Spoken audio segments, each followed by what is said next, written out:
Welcome to our channel. So today I make a sketch for 40 feet by 37 feet house plan. My one friend requested me to make it for his some of the relatives. We just prepared a simple sketch for them today. So you can see from there, it's a main entrance. Porch will go inside.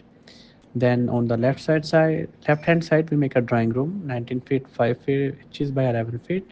A small toilet for the guests over there. Then we have a small bathroom here, but this bathroom is connected with the other bedroom. So you can see here that this is the entrance hall. Stairs will going up to upside from here. Currently, their plan is to make only the ground floor. So just we show the ground floor only. In this corner will be the kitchen and then a small bedroom, 12 feet by 12 feet. Other bedroom, 12 feet by 12 feet, and they both have one common bathroom. Bathroom size is 5 feet 7 by 7 feet. It's a quite good size of the bathroom.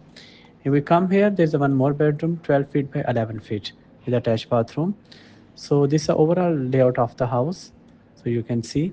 This is just I make basic and send it to him, and I waiting for their comments if they have any in the family. Then it can be may improved or make some more details over there. So this for today. Stay in touch for more videos like this. Thank you.